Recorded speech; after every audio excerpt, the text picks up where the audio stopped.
This is CBC Nova Scotia News. Tonight, community in mourning. The family of a 16-year-old homicide victim lays him to rest. Inclusive summer camps. HRM is expanding its program, but some families say it doesn't go far enough. And declining stocks. Predators take a big bite out of the Atlantic mackerel population. Some showers mixed with a few flurries overnight into early Thursday. We're clearing, but the northwest winds will keep us cool on Thursday. Your full forecast is coming up. Good evening. The family of a 16-year-old boy who was killed outside a Halifax shopping mall buried him this afternoon in a graveyard in Hammonds Plains. The CBC's Taryn Grant spoke with mourners who attended the teenager's funeral prayers and brings us this story. The body of Ahmed Al-Marak was rolled out in front of hundreds of people, ready to pray for him and say goodbye. The teenager came to Halifax from Syria as a refugee 8 years ago. The imam who led his funeral prayer says he was struggling to settle here. He was a youth that was just dealing with many issues, but he was on a path of change. Following a prayer, the imam called children and youth to gather around the casket and reflect on how fragile life is. They're trying their best to express these emotions. Obviously, we know when the youth, the young, they're not capable of expressing their emotions the way they want to, and sometimes they don't know how to navigate those emotions and how to deal with them. So that's why we're trying our best to reach out to them. He invited the community to a healing circle following the burial where counselors would be on hand. Many people were shaken by Al-Marak's death. First responders found him injured in a parkade outside the Halifax shopping centre Monday evening. He died later in hospital. Police have not said how he died, but Rana Zayman says he was stabbed multiple times. The feedback I'm getting from the other moms, messages are being sent. Other children are saying, we feel unsafe. We're going to start carrying knives too. We need to protect ourselves. She says the family was disheartened when police released 2 suspects without laying charges the day after the killing. Police say the investigation is ongoing. In the meantime, Imam Manjera is encouraging his community not to speculate about how it will play out. Wrong information can lead to wrong actions as well. So we're trying to control that, or let them know that try to be careful in what information you share or what you say. He says he hopes the case can be solved quickly to bring the family some closure. Taryn Grant, CBC News, Halifax. Halifax Daycare has been telling a public hearing today why it should not have to install fire sprinklers. Happy Tots in Fairview is appealing an order by a Halifax fire inspector to the Nova Scotia Utility and Review Board. The centre says installing sprinklers would cost more than $100,000 and it cannot afford that. It says its centre is already safe and believes its current fire safety plan is sufficient. We feel with all the other active and passive fire safety systems we have in place at our centre, fire extinguishers, windows of egress, power lighting, fire alarm systems, everything that's been in place for 39 years, we feel that it is not a safety issue. The amount of time that a sprinkler system would give us in the event of a fire is minimal. To question, to require us to do this. Corey Webb, the fire inspector who made the order, told the board he had concerns about the daycare's evacuation plans, especially with its youngest children. He said that included putting those infants in a crib to bring them out. He said it would take time and a crib with 11 infants would be difficult to move. He said sprinklers would provide extra protection. The hearing will continue tomorrow. The 3-member panel then wants to go and visit the daycare to get a closer look. Halifax's new budget was approved on Tuesday. It includes funding for one of the municipality's inclusive summer programs. But as Selena Alders reports, some parents say it doesn't go far enough. As Halifax's population grows, so do its programs. About $200,000 is going toward expanding HRM's Ready for Rec program. It's a 5 to 6 hour per day summer group for kids with disabilities. This new money should make room for about 20 more participants. But Still, kids who need one-on-one support are only eligible to attend 3 out of 8 weeks of summer camp. 12-year-old Lucy Langley has Wolf-Hirschhorn syndrome, autism, and epilepsy. Her mother wishes she could go for the whole summer like other kids. It's not equitable, it's not inclusive, and it doesn't make sense to me. Langley works full-time and is left to fill in the gaps for the weeks her daughter is not in camp.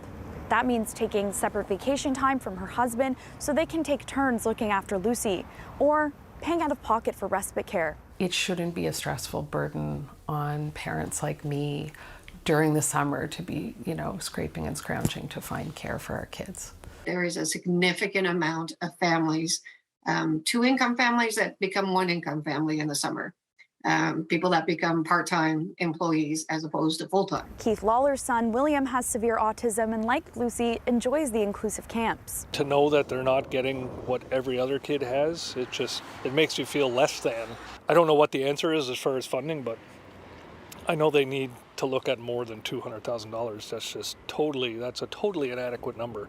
Earlier this week, an HRM spokesperson told CBC that staff could not comment on the proposed budget until it was approved. This summer, 130 participants have registered for inclusion support, and over 50 are on the wait list.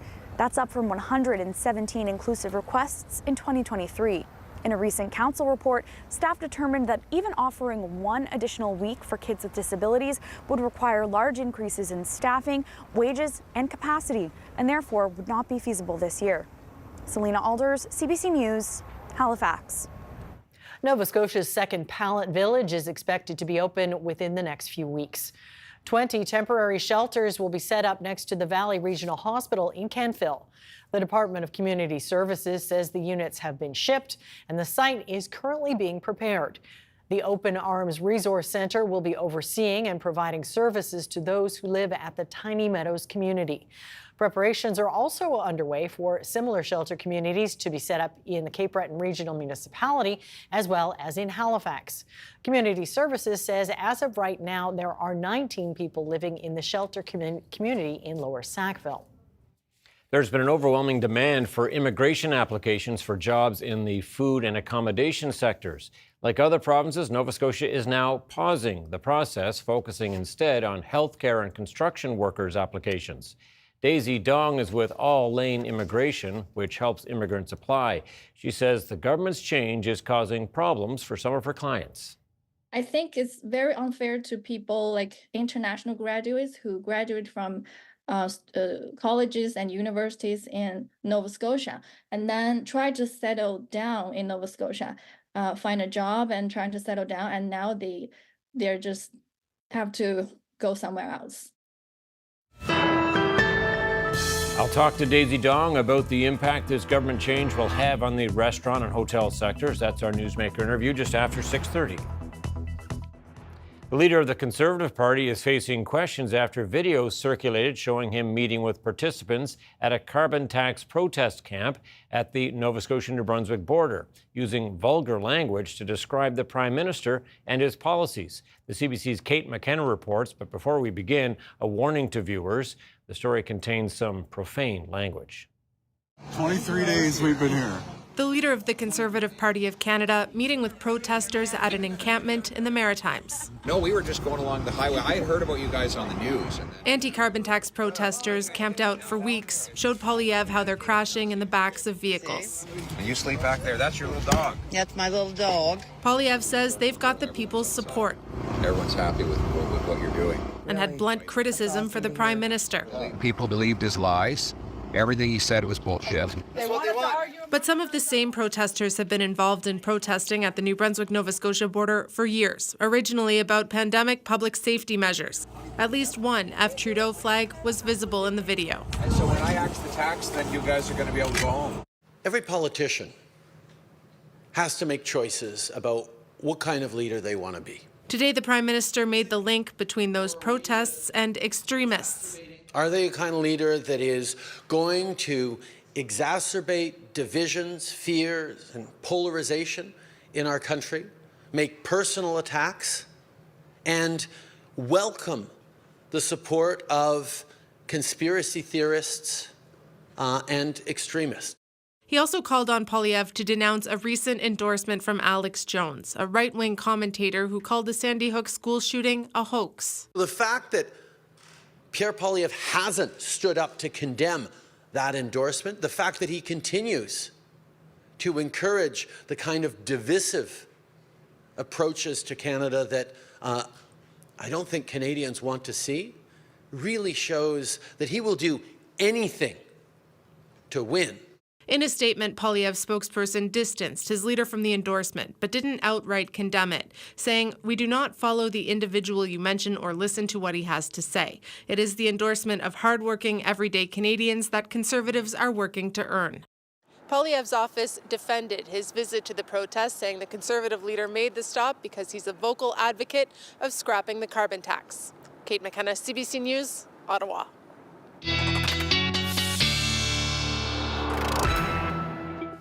Another sunny day in this part of Nova Scotia. Ryan Snoddon here to tell us more about the weather forecast. And warmer than it's been. Yeah, definitely not a bad day across a good portion of the province. Now, the showers that have been kind of moving through from west to east are still lingering in and across Cape Breton right now. So that is keeping temperatures cool at this hour, though. 15 at the Halifax airport. That is our hot spot right now. And yeah, 13 at Keji. So really quite variable because it's 6 in Yarmouth as well. And 5, as you can see there, in Digby Neck. Now, we are watching some of those showers clearing away from Cape Breton over the next hour or so, and that bit of a break, that window that a good chunk of the province has been experiencing before our next system moves in. And this has rain, and yes, it's been snowing today in Quebec City and in Montreal, and yes, it will snow tonight across New Brunswick and edging into our province as well. We'll see likely a few flakes, given this is a very cold air mass coming in.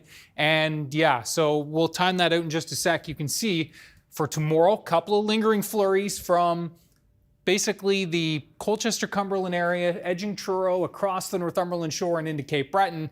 Though those flurries will clear, but despite the fact that we're going to get into some sunshine into the afternoon, those northwest winds are going to be a game changer tomorrow. They will make things feel cool, and it'll be one of the coldest days we've seen in quite some time. Highs just near 3 in Cape Breton. We'll struggle to around 6-7 degrees down around the South Shore region. Now, you can see those flurry chances overnight are going to be just that, chances. Best chances will be in the highlands of Cape Breton, Mount Tom, and Cobequid Pass. Then we're, again, watching that clear out. High pressure settles in, so lots of sunshine. Now, the good news is those northwest winds end on Thursday. Still a bit of a northerly flow Friday and a lingering light north wind on Saturday as well, but lots of sunshine in store over the next few days. We'll walk you through the temperature trend with your 7-day coming up. Tom and Amy. All right. I'd like to hear about that. Thanks so much, Ryan. Thank you. Well, there is new research tonight on the declining Atlantic mackerel population in our region. It finds predators killed at least twice as many mackerel as the commercial fishery in the decade leading up to Canada's region-wide moratorium. The results also confirm what many have suspected. Seals are eating a large amount. Paul Withers reports. Gannets plunging into a school of mackerel off Cape Breton. The huge colonies of seabirds are part of an ensemble of predators feeding on the declining stock of Atlantic mackerel. That includes dogfish, tuna, and yes, seals. Scientists say mackerel is a very small part of their diet, from virtually nothing up to 4%, but with the gray seal herd now estimated at over 300,000, their sheer numbers have an impact. Scaling that up to their huge abundance still means that they're of certain importance. So it did allow us to get a better sense of what's the importance of seals relative to those other predators. If I'm being honest, then yes, seals popped out more than I thought they would. Elizabeth Van Beveren led the first attempt to quantify how much mackerel is being eaten by predators, conservatively estimating a minimum of 21,000 tons a year, well above commercial landings prior to the moratorium imposed 2 years ago. And it did give us an idea of the potential scale of that natural mortality. Yes, it's not perfect, but saying, for example, it's likely at least twice the landings in the last decade, it's still very informative for us. The result's not a surprise to fishermen like Andrew Bourgeois of Sheddycamp. I mean, obviously that population has exploded, and I'd say is the major part of the predation. We've been seeing it over the years. Slowly, DFO is coming around. Meanwhile, pressure continues to reopen the fishery, especially in Newfoundland and Labrador. Small-scale fisheries, small quotas, spread out over space and time to allow us to keep a connection and to provide scientific information that's necessary in our view. DFO has yet to say whether it will keep the moratorium in place this year. The answer may come tomorrow. The minister has scheduled a news conference Thursday to announce opening a new bait fishery in the region. Paul Withers, CBC News, Halifax. Fisheries officials say they've made more arrests in their effort to curb the illegal elver fishery, this time in the Mackerel area. Officers say over the weekend they arrested 5 people from Maine. They were caught with about 3.5 kilos of elvers. In another area, the same patrol found another 13 kilos and returned them all back to the water. DFO says a truck and fishing gear was also seized. Elvers are generally fished to ship overseas, where they fetch up to $5,000 per kilo. The clock is ticking for the social media app TikTok. A funding bill signed by U.S. President Joe Biden today contains contentious legislation that could ban the platform in the United States. The new law calls on TikTok's Chinese parent company to sell the app by the end of the year or be blocked in the U.S. American lawmakers say the platform could be a national security threat. TikTok has 170 million users in the U.S. The app says it will fight the bill, calling it unconstitutional. Max Taylor is a content creator with 1.2 million followers on TikTok. So I guess first off, what do you make of this looming ban? Well, I think it's been coming for a long time, or at least the talks of it happening have been in the air for years at this point, right? So it's a really difficult thing to come to grips with if content is your full-time job, but yeah, I mean, it's a lot, is what I'll say. It's a lot. Do you think it's going to affect people in this country? I assume a lot of folks have TikTok followers from all over, but especially the U.S. I mean, certainly. In Canada, you could never actually make money from views. So a lot of creators that I know, at least in my circle, have always diversified themselves, whether getting into the advertising agency or posting their content on different platforms. So in Canada, it's always been a game of start on TikTok, move somewhere else, grow both platforms at the same time. So it's going to have less of an impact on full-time content creators here, I hope, but we'll see. Do you think folks got ahead of the curve then? Yeah, I'd say definitely. I mean, not everyone by any means, but a lot of times when you get big in Canada or when you start to make videos that become very popular in Canada, other people who are in the content game in Canada will tell you right away, okay, you need to start diversifying, whether that means posting on other platforms, whether that means getting into a different industry, using the, clout that you got from TikTok. So there's been a lot of diversification in Canadian content creators because you can never get paid from views, so hopefully they're safe. We'll see. Well, what about concerns about privacy? That's what the U.S. says is, China is getting too much free access to people's privacy on this app. Yeah. Do you see it that way as well? Well, I mean, let's be honest with ourselves. So in the U.S., there's so many tech companies that are looking at your data as well. So in the U.S., when they're banning TikTok because of privacy concerns, well, if that's the only criteria, they should be banning every social media platform. So it's less about TikTok is invading your privacy and more about TikTok isn't an American company invading your privacy. Do you think Canada will follow suit with a ban? I guess we'll have to see, honestly. It's tough to say right now. I don't think so, but we'll have to see. Yeah. Do you think there'll be another TikTok emerge if TikTok goes by the wayside? There will always be new things that pop up and always be new outlets for people to be creative. So in that regard, yes, I do love TikTok in terms of how it lets you create things that will be shown to a wide audience. A lot of people can watch it, but there's always going to be opportunities to do that, whether they exist now or whether they're coming up. People are going to make them. All right. Well, it's an interesting conversation. Thanks for talking to me about it. Absolutely. Thank you. I appreciate it. A Nova Scotia matchmaking service is finding success and expanding elsewhere in the Maritimes. Book of Love Canada aims to attract young singles who've fallen out of love with dating apps. Jean Eva Dickey is the owner. We have people calling in for matchmaking, and we do a 15-minute phone call with each person. And we ask them this question: what made you want to reach out to a matchmaker? And 97% of those that have reached out to us say online dating sucks. right? I want a different way to meet people. I want to come to a professional. I want to come somewhere where people are intentional, they're investing in the process, and there's a lot more intentionality on there where there's not too much intentionality in the online dating space. Unlike dating sites like Tinder and Plenty of Fish, the matchmaking service hosts speed dating nights, singles mixers, and other events to make friends face-to-face. By the end of the year, Dickey hopes to add more events throughout the Maritimes, including friending and LGBTQ+ events. Well, a group of women in Glace Bay is using its sewing skills to help the community. The Quarry Point Quilt Guild has donated pillowcases, quilts, and other handmade projects to organizations in need. Kyle Moore has that story. They are a tight-knit group. These ladies gather every Wednesday at the Miners Forum in Glace Bay to share stories and to sew. We have a lot of laughs and we help each other. If someone's having a problem with something, well, somebody will say, okay, I can do that for you. And somebody else, we help each other out doing our projects and stuff. They not only help themselves, but others in the community as well. Most of the women here today are part of the Quarry Point Quilt Guild. The group is focused on making pillowcases for palliative care, saddlebags for nursing homes, quilts for Transition House, and other organizations in need. Lorraine Shepard is president. She says the feedback they receive from the public is all positive. We always hear good reports. Sometimes they call and ask for more if we have them. We just did a huge amount of flannelette pillowcases. Hospice was looking for them. The women are retired and have the time to lend a helping hand. Some projects are bigger than others. Oh, it can take a long time or a short time. Depends on how dedicated you are on that project, right? But it takes a good while or so, and it's costly too. A quilt is raffled off each year. It's the only way the women can raise money to purchase their materials. But they did receive a one-time grant from the province this year. That was a huge amount of help to us because material and costs of things are so expensive.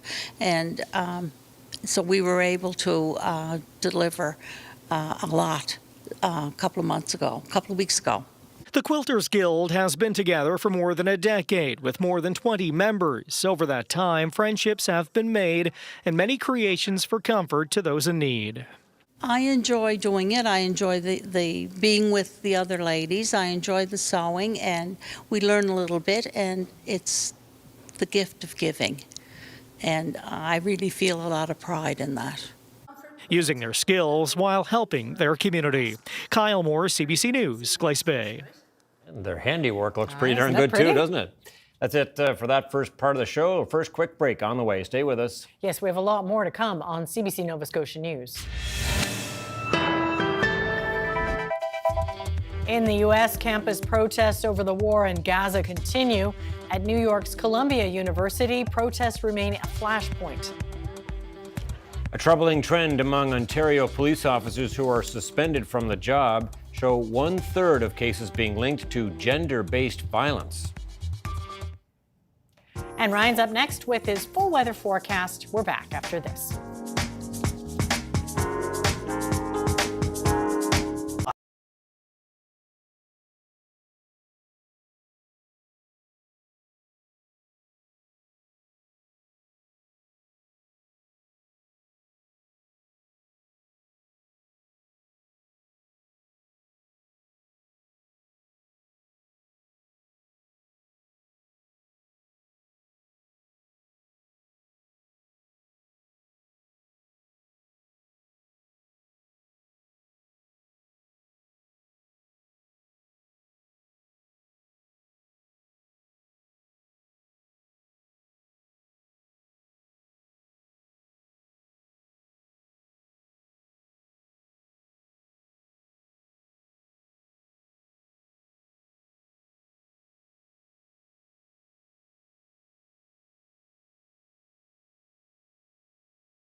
All right, so some snow in Quebec City and Montreal, you said. And you said some flakes possible? Yeah, definitely possible, and I would even say likely for the Cobequid Pass, Mount Tom, and especially the Cape Breton Highlands. That's going to be our best chance.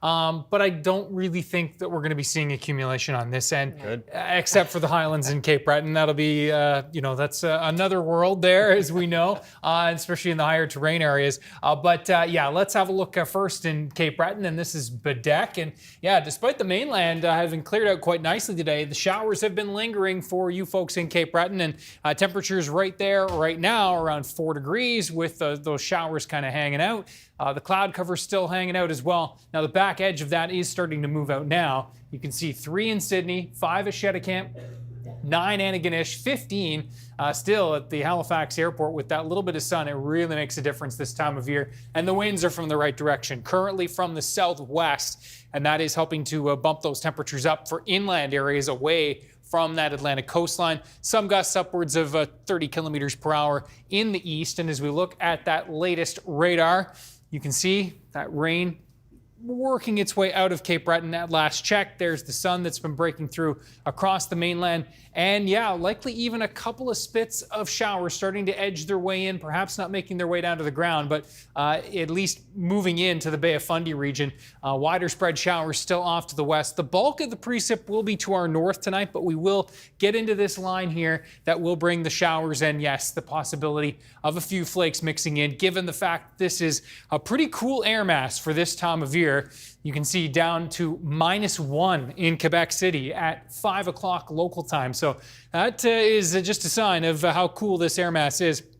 9 in Toronto, 7 in Chicago, 21 in Regina. So yeah, temperatures are popping out west, and looks like this is going to be the last shot like this one, as we'll see temperatures tonight dropping into the 0 to -4 range across the province. Those northwest winds, they will become northwest. They'll go from southwest to northwest overnight, 20 gusting to 40. We'll see some gusts upwards of 60 for the coastal areas of the Tri-County area.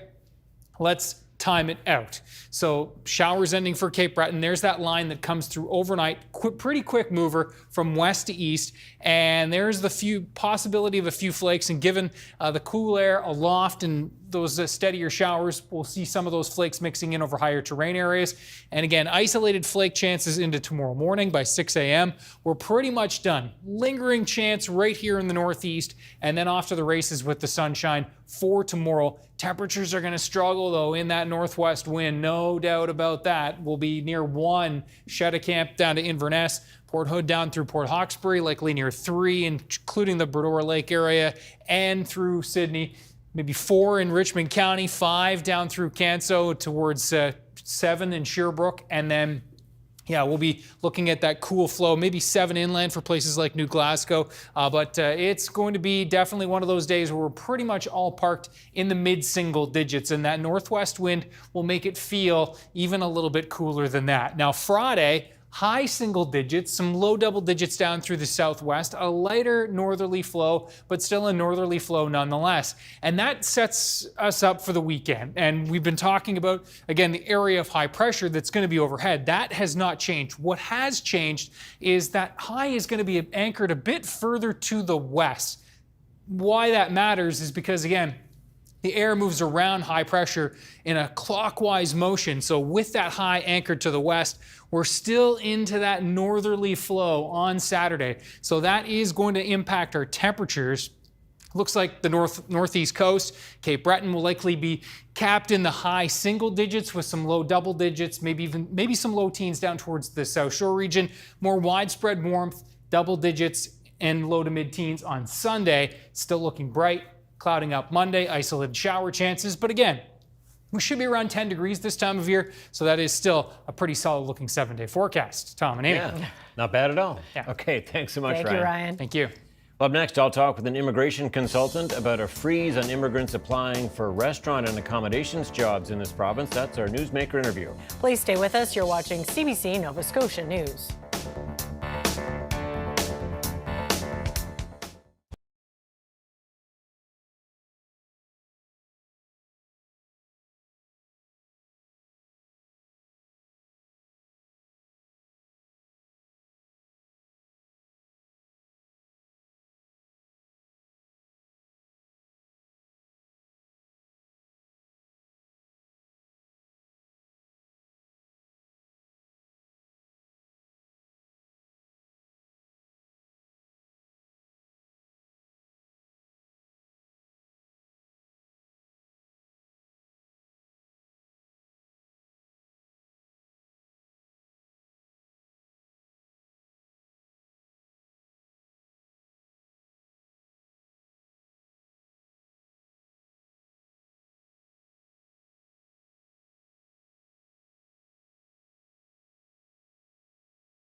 There has been an overwhelming demand for immigration applications for jobs in the food and accommodation sector. Like other provinces, Nova Scotia is now pausing the process, focusing instead on healthcare and construction workers. Daisy Dong is an immigration consultant at All Lane Immigration, helping people apply. How are you and your clients feeling about this change?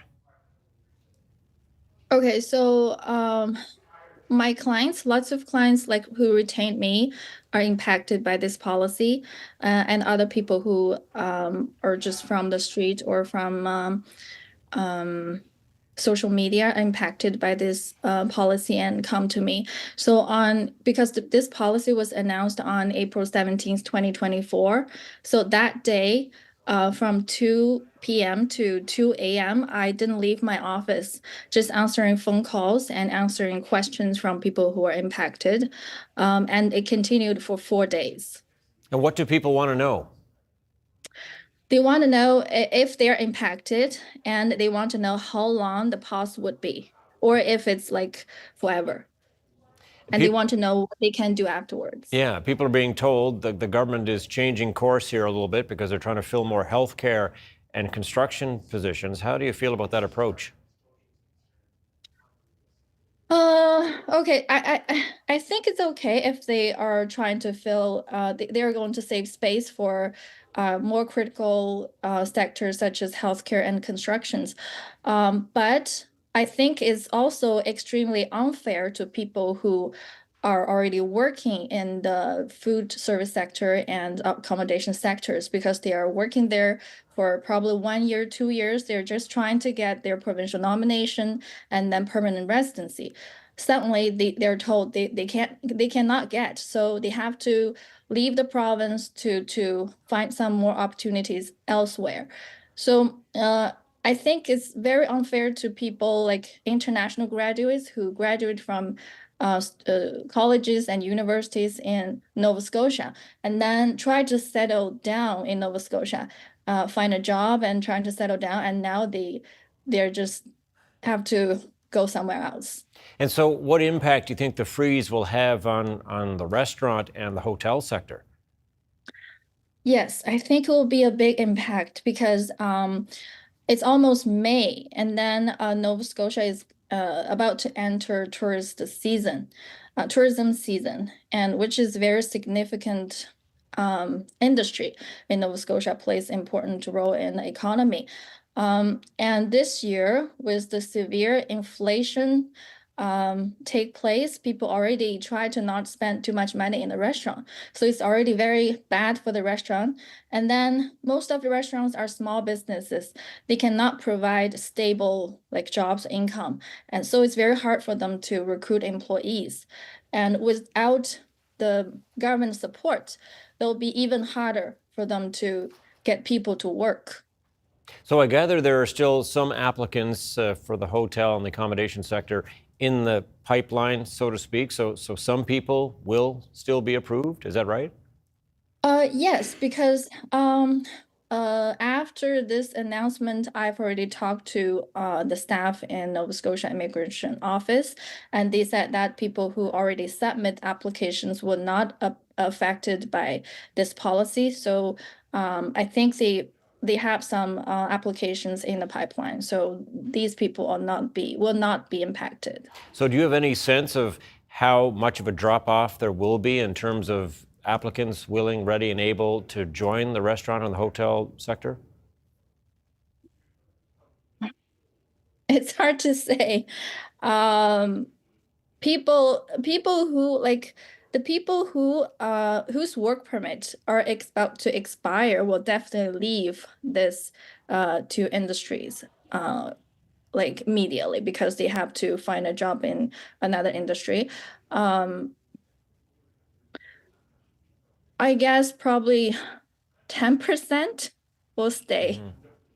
Yeah. And there are other programs or other ways to get in or to get into the restaurant or the hotel sector, right? I mean, including, I'm thinking about the Atlantic Immigration Program or the Temporary Foreign Worker Program. Is that not good enough? Okay, so the Atlantic Immigration Program, it requires a designation letter from the for the employer. So employer needs to apply for designation letter from Nova Scotian government, which takes probably more than 6 months. So it's not good enough for people whose work permits already is about to expire. So they don't have enough time to wait. So temporary worker program, which means that the employer can extend their workers' work permit with a labor market impact assessment. But it also takes time to process. So currently the processing time in the Atlantic region is around 4 to 5 months. So people have to wait, but the result is not guaranteed. And so what would you like to see happen next?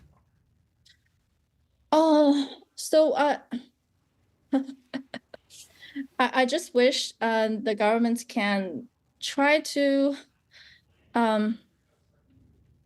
how to say that? I just feel that they should not cut this policy just like too abruptly. I think it's better if they can set up a selection program like other provinces, like EOI system, so people who are in the sector can compete.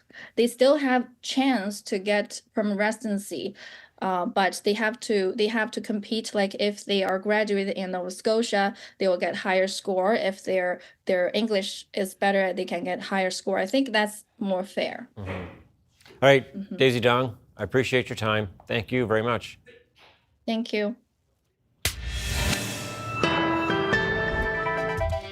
Coming up, police say more cars stolen in Canada are staying here and being sold to unsuspecting buyers.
Welcome back. The situation in Gaza has become a major political flashpoint in the U.S. Pro-Palestinian demonstrations have sprung up on many American campuses. Some have led to heated confrontations and arrests.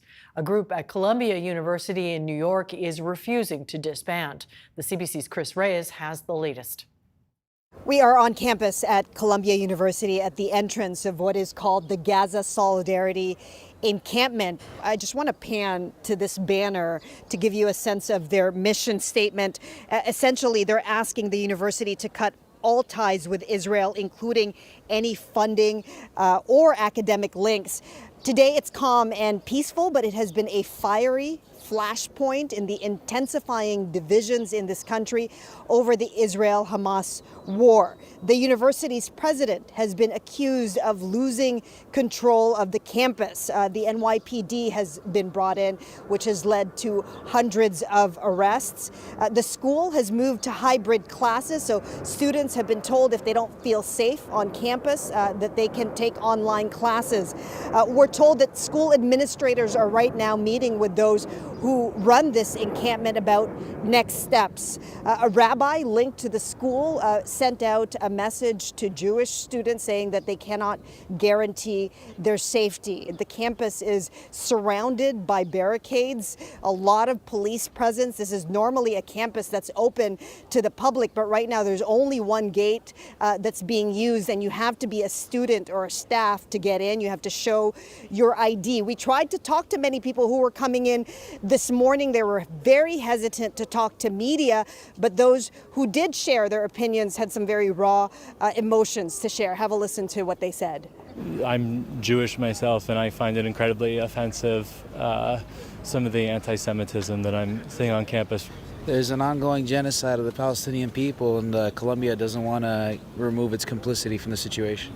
Very likely part of what's driving these tensions to reach a boiling point is that the school is right now, you can see the setup here, right now they're preparing for graduation. There's only a few weeks left of the school calendar, and so the big question is how long will this encampment be allowed to stay here? Officials from all over the country have come to visit this site. Chris Reyes, CBC News, New York. New U.S. military aid is set to start making its way to Ukraine. U.S. President Joe Biden has signed a major funding bill that will provide up to $60 billion in assistance for the fight against Russia. I'm making sure the shipments start right away. In the next few hours, literally the few hours, we're going to begin sending in equipment to Ukraine for air defense munitions, for artillery, for rocket systems, and armored vehicles. Biden calls the bill an investment in U.S. and European security. He says defeating Russia in Ukraine will greatly reduce the risk of a wider conflict that could draw NATO into the fighting. The bill also provides assistance to Israel, Gaza, Taiwan, and the Indo-Pacific region. Canadian consumers tightened their belts another notch last month. Statistics Canada reports retail sales slipped by 0.1% in February. The biggest pullback in spending took place at gas stations and fuel vendors, where sales fell more than 2%. Several other sectors also showed declines, indicating Canadians are still struggling under high prices and high interest rates. It's the second monthly drop in a row. Retail sales were down 0.3% in January. A CBC investigation finds that more than 1/3 of the police officers suspended in Ontario over the past decade faced allegations of gender-based violence. This includes domestic abuse, sexual assault, and harassment. Of those who went to trial, a little more than 1/3 were convicted, and about 1/3 of them returned to work as police officers. Julie Ireton has the details. How's it going today? Carrie Lewis and her staff at Interval House help families fleeing from abuse. Lewis says some of the women who found shelter here left homes they shared with police officers. And those are always the cases that are the most frightening for our staff, but also for survivors. And the reason why is because people who work in the system and are familiar with the laws, they know the boundaries, they know what they can get away with. Former police constable Kelly Donovan is familiar with all these concerns. She now researches police culture and supports whistleblowers. A woman might have said to her partner, like, stop doing this or I'm going to call the police, and they'll say, I am the police. CBC's data shows 1 in 3 officer suspensions in Ontario since 2013 concerned gender-based violence. The vast majority fall under sexual assault and intimate partner violence. The conviction rate for this subset is around 36%, much lower than the conviction rate for officers accused of other crimes such as drug trafficking and fraud. We can see when we look at these numbers that there's a lot more going on that is not being disclosed. Why are some services really hard on officers and others aren't? Some say police culture is a big part of the problem. Because they want to respect that culture of policing and that culture of we protect one another, which creates what we call this blue wall of silence. This former police chief says he's disheartened by CBC's data, but he says officers are human and make mistakes. Keeping in mind that these are events that occur in the officer's private life, I'm not suggesting that makes it better, but it's not something generally that's been committed while they're in their uniform doing their job at work. They should be held to a much higher standard than anyone else because they hold such power. Like the police, Lewis says her employees are responsible for protecting vulnerable people, but she says workers here would not be allowed to return to their job after those kinds of convictions. Julie Ireton, CBC News, Ottawa. Police have noticed a major shift in where stolen cars end up. Many are still exported out of the country, but criminal syndicates have started selling them in Canada, often to unsuspecting buyers. As David Common explains, loopholes in the provincial registration systems are part of the problem. All of these vehicles are stolen. Land Rover, Lincoln Navigator, a Maserati over here, very high value vehicles among the 1,000+ that are being stolen in the Greater Toronto area each and every month. It's getting a lot more violent with carjackings and home invasions. And a lot of these vehicles have traditionally been moved out of the country, sold abroad. But what is increasingly happening is something called revinning. And I want to show you what that's about. They're keeping the vehicles in Canada and selling them to people. Sometimes they know what's going on. Sometimes they're unsuspecting, but it has to do with the VIN, the vehicle information number here. That digit is supposed to be unique to every single vehicle, but what criminals have done is put a sticker with a different VIN right on top of it. So where do they get that number?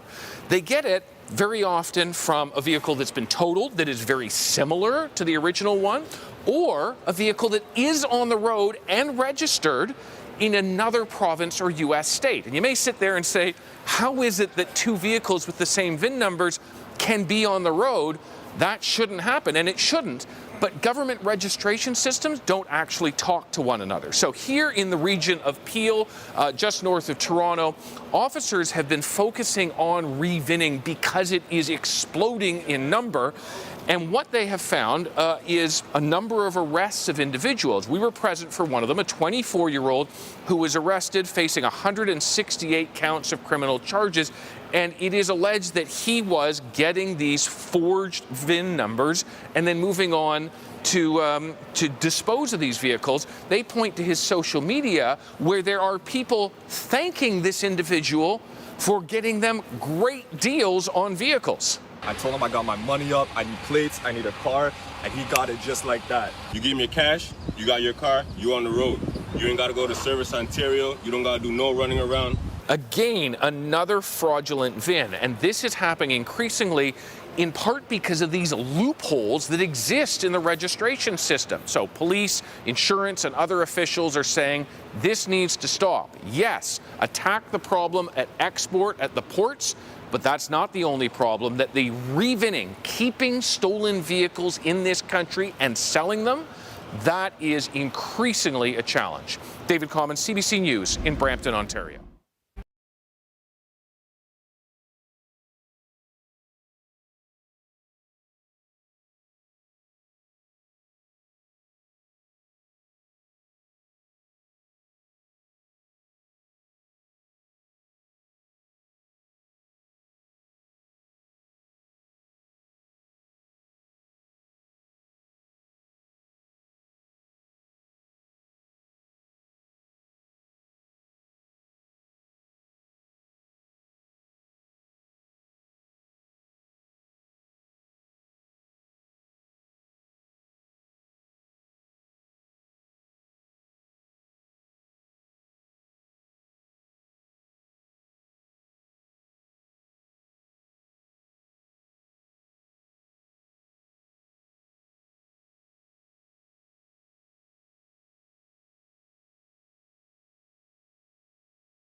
All right, not a bad night out there tonight. Yeah, it's amazing how things can turn on a dime in April, though, right? Yeah, and they will turn again overnight as the clouds increase. We've got some showers and a few flakes certainly looking set to mix in for northern areas of the province and higher terrain areas in particular. That'll linger into tomorrow morning. Let's first show you our viewer picture of the day. And this one, we're going to zoom in on Rainbow Haven. And this will be a very popular spot in the coming weeks as the temperatures continue to warm. But a popular spot recently for some clamming. Just a few people having a good time there, yeah. Yeah. I love that spot. Yeah, such a great spot. Elizabeth, thank you so much for sharing this, and hopefully whoever was clamming there got some supper out of it. Ryan's picks at cbc.ca. Yes, for tomorrow we are looking at temps a bit cool for clamming, but if you are heading out, just make sure you're bundled up. The wind, again, will add a little extra bite to the air, but temperatures will range from around 4 to 6 degrees, maybe 3, looking likely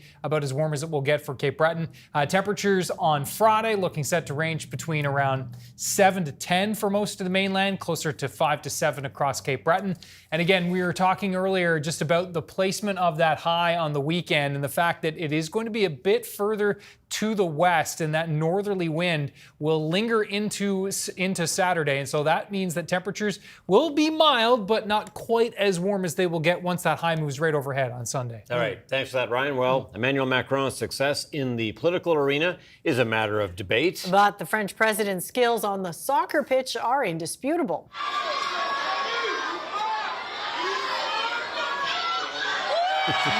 Macron, a big soccer fan, took part in a charity match with some well-known soccer players and other celebrities. The match raised money for a children's health charity chaired by his wife.